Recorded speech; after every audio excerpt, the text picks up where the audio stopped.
gracias por aceptar esta conversación, una entrevista para conocer tu trabajo, para poder poner algunas ideas y también, bueno, retomar la presencialidad y la posibilidad de que podamos conversar frente a frente, ¿ya?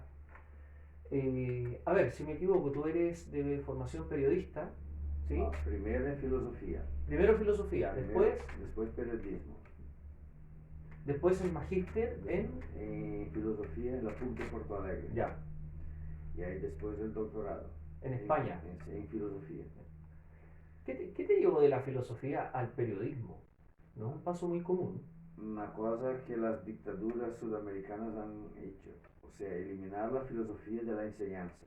Ya, Y uno, para buscarse la vida, tiene que garantizarse con otras cosas.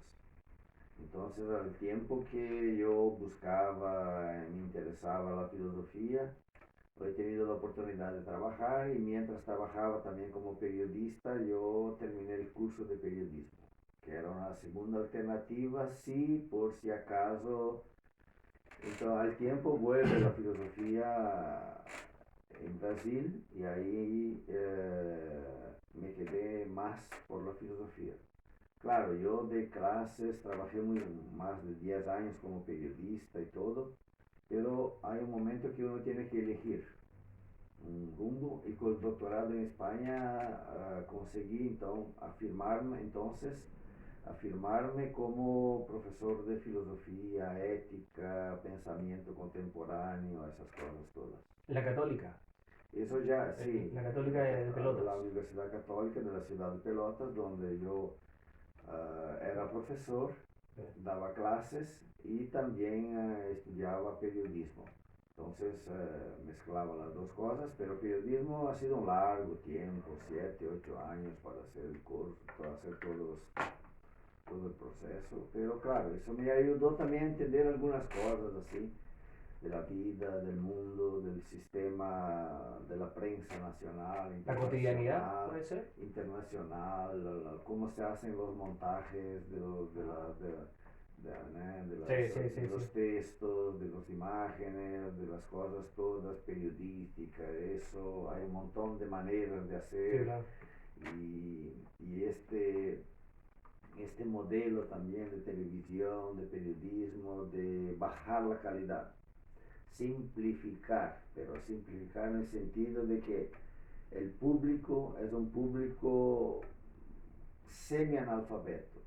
Y para atender a un público semi-analfabeto tú tienes que poner cochilleo, Claro, farándula, hay que poner cosas de reírse, burlos y montajes así, que era un poco el modelo de televisión que tenemos por aquí y Europa también está un poco así. Sí, mira. Me llama la atención que hagas esa vinculación profesional, pero también vital entre la filosofía y el periodismo, porque si estabas en un contexto de dictadura, ¿qué es más peligroso? ¿El pensamiento crítico, filosófico, académico, la publicación de un artículo en una revista o el ejercicio? Porque me da la impresión de que, claro, las dos para las dictaduras son peligrosas, pero ¿por qué una parecía más peligrosa que la otra? O sea, si se pudiera hacer eso. No, El peligro de pensar finalmente. yo en mi tesina de licenciatura en filosofía, por 2 veces se han ido señores en mi departamento donde estaba estudiando a ver lo que yo estaba estudiando. ¿Agentes del gobierno? Sí. Oh, ya, ya. Y mira, la dictadura brasileña tenía un control del pensamiento marxista, maoísta, pero no tenía control sobre Antonio Gramsci.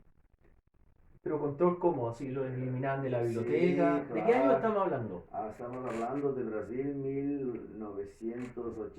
1980-81. Ya. Entonces, como yo sabía que sobre Gramsci no había control, yo me propuse y le hice mi tesina de grado de filosofía en Antonio Gramsci. Pero igual vinieron los hombres Sí. para controlar y miraban los papeles, yo me ¿Y tú importaba. sentado ahí mirando? No, me importaba un pito, yo no le daba, no Eso le daba no. importancia. Qué loco, boludo. Sí. Es muy loco.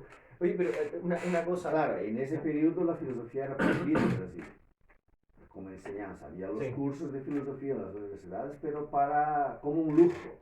o cursos seminarísticos. Un extra. Sí, era más de la mitad de la gente, como era Universidad Católica, tenía candidatos a cura, entonces era un curso relativamente volcado a la formación seminarística de curas, futuros curas. Sí. Entonces ahí teníamos pocas mujeres, por ejemplo, uno o dos compañeras, y había todo este cuidado, este control, las cosas, preocupación, pero a mí no me importaba. Oye, Literalmente no me importaba nada de eso. es curioso porque tú dices que el Gramsci no estaba en la lista, en el índice, Negro. pero ¿por qué no? ¿Quién tomaba esa decisión? ¿Venía desde el gobierno? O sea, me imagino, ¿cierto? Pero ¿hay alguna persona que cortara? No lo sabíamos, pero había el SNI, Servicio Nacional de Información, Ya. que lo tenían los militares, que controlaban la prensa, Sí, claro. que controlaban las músicas en las radios, que controlaban contenidos de la televisión, contenidos de telenovelas, controlaba el cine. Yo creo que controlaban también las cartas que se enviaban por correo, no lo sé. Claro, y bueno, pues sí. Y en las universidades controlaban lo que nosotros hacíamos y estudiábamos, y cada uno lo que más o menos da. Entonces, como había un periodo también en donde la Iglesia Católica tenía una militancia un poco más abierta, un poco más comprometida, Sí. la Universidad Católica y todo mi contexto me llevaba también a buscar teorías críticas, autores críticos, pero interesante. Eh, yo terminé en 1981, pero no estudiábamos Escuela de Frankfurt, porque la filosofía llegaba hasta los años 60. ¿Hasta dónde llegaba? Sí, yo que me acuerdo exactamente, pero no llegaba a la teoría crítica. Pero llegaba Bueno, Gramsci a sí. Gramsci porque estaba en otro, era anterior. Sí. Entonces me gustaba leer Gramsci, las cartas de la cárcel, las memorias de Gramsci. ¿Te inspiró Gramsci para lo que hacen hoy día? Yo creo que habría que retomarlo en el sentido de una cultura que está demasiado parada, una cultura de la sumisión, y Gramsci sería un autor para poder incentivar la lucha crítica, pero no que sea simplemente teoría, pero un hacer concreto, claro. Sí. Gramsci se pasa un tiempo en la cárcel donde no ve el sol. Sí, sí, pues. No tiene noción de día y noche. Y se muere de inanición prácticamente. Sí. Pero sus escritos se mantienen y conserva todo este trabajo. Así, yo creo que es un autor. Yo no volví más a Gramsci. A veces me acuerdo de algunas cosas para ponerlo ahí, pero no más que eso. Una lectura de juventud. Bueno, pero buena lectura. Sí. Buena lectura, muy buena. No sé, a ver, quizá un día. Mira, yo estaba, bueno, voy a dejar esto acá porque he hecho unas notas. Este libro ha sido publicado, bueno, El mundo de la vida, Husserl y Habermas, ha sido publicado en portugués, por supuesto. No sé si tiene dos ediciones en portugués, No. pero en castellano tiene dos. Sí. ¿Sí? Sí. Esta es la segunda edición, la primera edición es del 2005, ¿puede ser?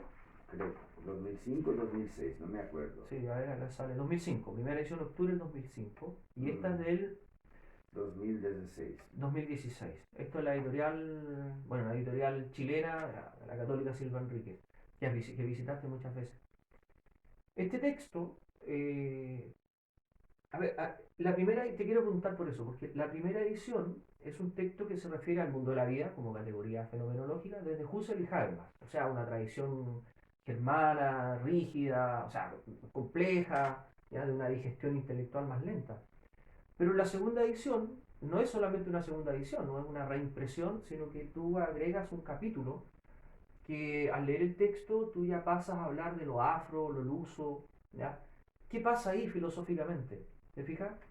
No, ahí pasa, yo creo que hay dos cosas importantes. Primero, que un autor como Habermas no piensa en su soledad, no piensa aislado de la sociedad, ni tampoco aislado de otros autores. Entonces uno, para estudiar filosofía, tiene que hacer un proceso de entender de dónde vienen las categorías, las nociones, los conceptos y cuál vínculo entre autores diferentes. Entonces, si nosotros hablamos hoy día muchas cosas, el mundo de la vida, me parece que ya es un concepto normal y corriente. El mundo de la vida, el mundo no sé qué, no sé qué. ¿Canónico? No lo sé, no me gusta ese concepto. Ah, con la idea de decir, bueno, ¿quién o cuáles son los autores que intentan transformarlo en algo inherente a la filosofía práctica? Entonces he aprendido que si quiero estudiar, por ejemplo, la teoría crítica y la noción del mundo de la vida, de la filosofía radical, de la crítica radical, yo tengo que entender también los hilos que los autores tienen entre ellos. Yo creo que hay un hilo fundamental entre la noción del mundo de la vida de Habermas con la de Husserl. ¿De Habermas llegaste a Husserl o de Husserl a Habermas? De Habermas volví a Husserl. Ya. Vale. Eso ha sido un camino bastante difícil porque uno al principio no ve exactamente cómo eso pasa. Por eso tienes que estudiarla y mirar si sigue el mismo concepto, la misma idea, la actualiza, cómo eso va. Entonces he aprendido en eso. Y el tercer punto, yo creo que eso no es exactamente una percepción particular, porque a irse a seminarios, a dar clases, a redes nacionales, internacionales, a todo, vas aprendiendo, comprendiendo y viviendo un proceso de cómo esas nociones permiten comprender la realidad donde vivimos, el mundo actual, la situación de sufrimiento, de dolor, de esperanzas. Entonces, y ahí me viene la idea, que no es, yo creo que no es originalidad absolutamente mía, pero la idea de que cómo ¿qué nos enseña ese contexto del mundo de la vida para entender América Latina? Ya, por eso, O sea, por eso la expansión del claro, del texto. ¿cómo traducir un concepto a un concepto que permita entender, por ejemplo, la diversidad étnico-cultural de Brasil? Indígena, Enorme. africano, europeo, ahora también se podría hablar asiático. Y Sí. poco a poco, pero eso no se hace en un día ni un año. Me costó un poco entender y al principio tenía muchas dudas de que hay un proceso que interconecta tres grandes continentes y que por 500 años esos tres grandes continentes han tenido relaciones, vínculos, desconciertos, desaciertos, desencuentros, encuentros y un montón de cosas que la filosofía no pensaba. ¿Te refieres a Europa, África y Eso, América Latina? Tres grandes continentes, Sí. tres grandes cunas de grandes culturas. Sí, claro. Y también entendía, por ejemplo, que se hablaba mucho de etnocentrismo. Yo, por ejemplo, viví los años que estaba estudiando filosofía en mi carrera, un proceso de la filosofía de la liberación, y ahí teníamos dos grandes corrientes. Romper con el pensamiento europeo, y otra corriente dice, bueno, no es tan malo así porque si rompemos, sería como que romper el vínculo con tu madre. Claro, hay una noción psicológica, Claro, cultural en todo eso. Y yo siempre lo pensaba así, pero yo no creo que se pueda romper. Yo creo que hay que aprovechar y avanzar en el sentido de entender cómo este pensamiento europeo entra en las culturas afros, indígenas, americanas, brasileñas, y cómo eso se procesa y cómo eso nos ha llevado a vivir lo que vivimos hoy día. Claro, algunas lecturas de Dussel me han ayudado, pero también abandoné un poco la idea de Husserl porque... ¿Husserl o Dussel? Dussel, Dussel. eso. Husserl y Dussel. Sí, por eso, claro. Hay diferencias, sí. A principio. Entonces Dussel, toda la lectura de la filosofía de la liberación, y yo siempre me porté, lo digo así, una forma de decirlo, en el camino del medio, ni romper, ni asumirlo del todo. Claro, pero uno no se da cuenta dónde eso te lleva. Y yo con el doctorado y con este libro, la primera edición, y charlas y debates, y ir así, he ido montando la idea de que hay que cambiar el eje sin romper. Y ahí me viene la idea y me voy buscando una cosa que está bastante presente en el comercio, que es el triangular trade, el comercio triangular, que hubo que en relación a mercancías, a esclavos, todo eso. Y yo le digo, pienso, hombre, ¿por qué no pasar del comercio triangular a una epistemología triangular? O sea, haces el salto desde una interpretación económica de esta vinculación continental a una... Económica, esclavista, de, de, de, de dolor, de mercancías llevadas de aquí, Sí, de ocupación, de colonización, de todo este proceso que hubo durante prácticamente 5 siglos. claro. Y yo le digo, mira, eso sí, no vamos a abandonar eso, vamos a profundizar, pero tenemos que, lo importante es tener un punto de intersección, un punto central, un eje que nos permite, Geopolítico. geopolítico, geocultural, y quizá también económico, pero eso no tendré que pensarlo ¿Qué mejor. sería ahí? ¿Primeramente una vinculación económica o una vinculación no económica que dé cuenta de No, este...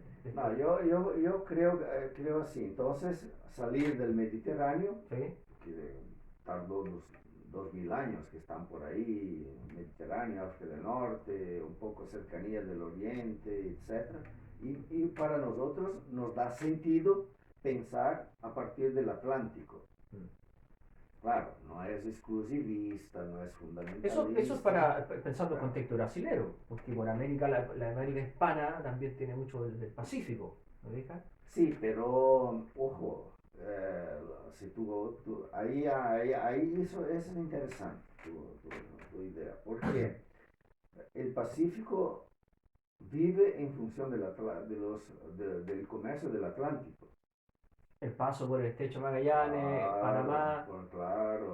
Entonces, yo me di cuenta de que, por ejemplo, la cultura negra, afro, que nosotros llamamos más correctamente afrodescendientes, brasileños, pero no está presente solamente en Brasil.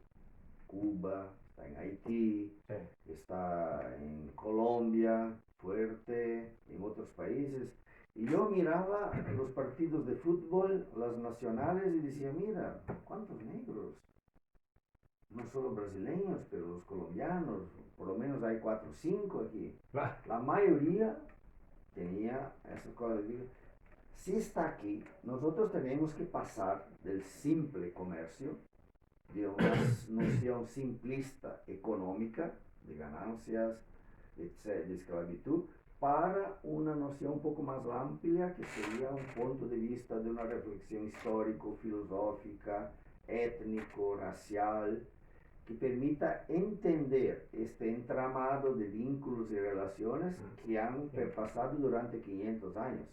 Pero claro, cuando tú hablas del Pacífico, yo digo así, y también a la gente me pregunta, ¿pero solo el Atlántico? Sí, como punto de partida, sí. Ya. Pero como punto de llegada vamos a tener que irse a los demás continentes, hasta porque Brasil tiene 1,5 millones, 2 de japoneses. Sí, claro. La colonia más Eh, grande. y aquí venimos a Chile, hay mucha gente china, o algunos comercios chinos, restaurantes, no sé. Pero como punto de partida, por los 500 años de historia de las Américas, por todo lo que pasa, por ejemplo, los últimos 4, 5, 10 años en Estados Unidos, con la noción de los negros norteamericanos, las luchas, el problema con la policía, el problema étnico-racial, que va Canadá con, no tanto con la noción, Canadá tiene 2 países dentro de y más otros 40 indígenas, más por el norte, por el medio. Entonces, mirarlo no exclusivista, no etnocéntrico europeo, ni etnocéntrico africano, ni etnocéntrico indígena, pero ver de todo eso eh, y pensarlo a partir de una noción de jardín. ¿Cómo es eso? Es una metáfora, ¿no? Entonces, o de una plaza. Ya. ¿Lo que te llama la atención una plaza cuando llegas, que no la conoces? O sea, personalmente aquí mismo estamos en Valdivia. Mm, Bueno, mira la plaza, ve la gente, lo que está puesto, normalmente los árboles. Es todo es como un pequeño mundo de vida que representa una ciudad. la diversidad. Claro, claro. Se vas a una plaza, a un jardín y está todo igual, no tiene No, gracia. no, no, claro. Exacto. Entonces, yo digo siempre así, pero no sé si he escrito, está en algún texto, yo creo que no, no lo sé, pero me imagino así. Lo bonito de la vida, del mundo, es la diversidad. ¿Y por qué que nosotros no pensamos eso en la cotidianidad? En la diversidad de culturas, diversidad de comidas, diversidad de estilos de vida, diversidad del biotipo de la gente, Sí, de la diversidad de pensar. Eso significa, por un lado, reeducar nuestras interpretaciones de mundo, reinterpretar nuestras nociones de vínculos humanos, reinterpretar, pensar otra vez todos esos 500 años, pero desde una forma. Claro, ahí tenemos dos alternativas que a mí me preocupa, que es el discurso de odio. claro. O sea, yo no acepto, yo me pongo en contra, el otro, lo diferente como lo malo, lo Sí, desastroso, y todo lo que uno puede decir y sí, escucha por el discurso de odio, sí. machista. Una pregunta respecto de eso que está diciendo, porque es cambiar el eje, ¿cierto? Es cambiar también. Estoy pensando en lo siguiente. Tú hace mucho tiempo organizas estos encuentros sobre repensar América, ¿cierto? A partir de diferentes temáticas educativas, del derecho, etcétera. Entonces, ¿qué pasa con la academia brasilera, en particular, con estas temáticas? O esto es un islote en el sur, y justo el sur, ¿no? Claro, es un islote, esto se podría hacer en Sao Paulo, en Río de Janeiro, en la No, ya, academia. no, hay dos visiones así y yo creo que está relacionado con el tema que empezamos, con el papel de la filosofía, de las ciencias sociales, de la sociología en la enseñanza brasileña. ¿Desde primaria? Sí. Entonces, una de las primeras cosas, mira, el golpe militar de Brasil ha sido en 1961, el primero, Sí, ha sido la cuna de los demás. sí. Han educado a los demás militares por las escuelas de las Américas, toda una ideología de seguridad nacional y todo. Y los militares sacan de los currículum la filosofía. Claro, eso tiene consecuencias. Eso y durante más de, te digo, más de 20, casi 25 años la filosofía está ausente. Son varias generaciones. Claro, eso tiene consecuencias Claro que sí. en la formación, en los resultados, en los estudios. Los intereses finalmente. Claro. Cuando se reintroduce la filosofía, ¿Qué año? eh, yo creo que el marco central ha sido la Constitución de 1988. Ahí como que. Ahí como que ahí entramos en lleno en esas discusiones. Nah, Pero ahora los han sacado otra vez la filosofía y la sociología de la enseñanza. será tu amigo Bolsonaro. Ya, después hablamos de No, Bolsonaro. no, Ya. Mundo de vida, Bolsonaro, Brasil, no, discurso del odio. No, pero te eso, voy a preguntar de eso también. ¿Ah? eso yo creo que es democráticamente Bolsonaro ha ganado las elecciones, pero política e ideológicamente representa este modelo militarista dictatorial. Sí, Y lo que los militares hacían en periodo de dictadura quieren sostenerlo ahora. sí. Entonces está todo ligado a un movimiento nacional e internacional, por ejemplo, de la enseñanza, de pensar temas como sexualidad, diversidad sexual, etcétera, en las escuelas de enseñanza básica, media, en la universidad. Ahí entonces vuelve este control, el modelo de familia, ideología de género, todo, y que poco a poco sacan estos contenidos para alejarse de una discusión pública, social, colectiva Sí. sobre temas que esos tíos no quieren. Mira, te quería que bueno, llegamos a ese punto ahora porque estaba pensando que tu trabajo, bueno, este es un texto 2000, ya tiene unos 15 años más o menos desde la primera edición, la segunda ampliada, y la organización de eventos que hay entre medio, que ha ido también cambiando tu perspectiva, pero ¿cuánto? Los últimos 2 años, ya un poquito antes de la pandemia y hoy día, te abocaste al levantamiento de un observatorio global de patologías sociales. ¿Por qué hoy día es pertinente pensar las patologías sociales en América Latina? Porque se ha hablado de racismo, machismo, eso está instalado, pero ¿cuál es tu interés particular de hacer este trabajo colectivo, además?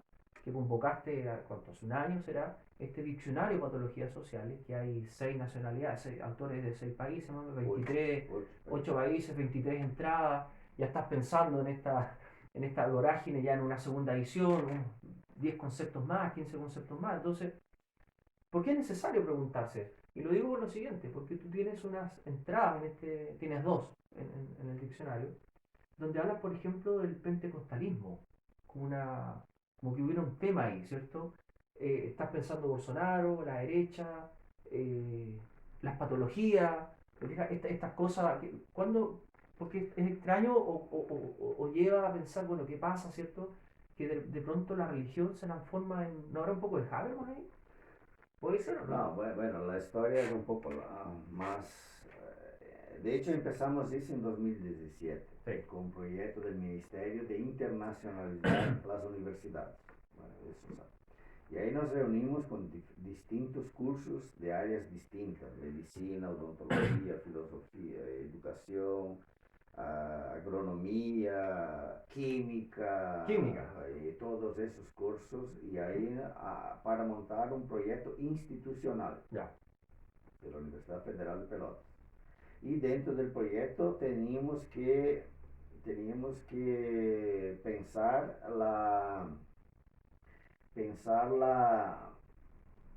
los vínculos entre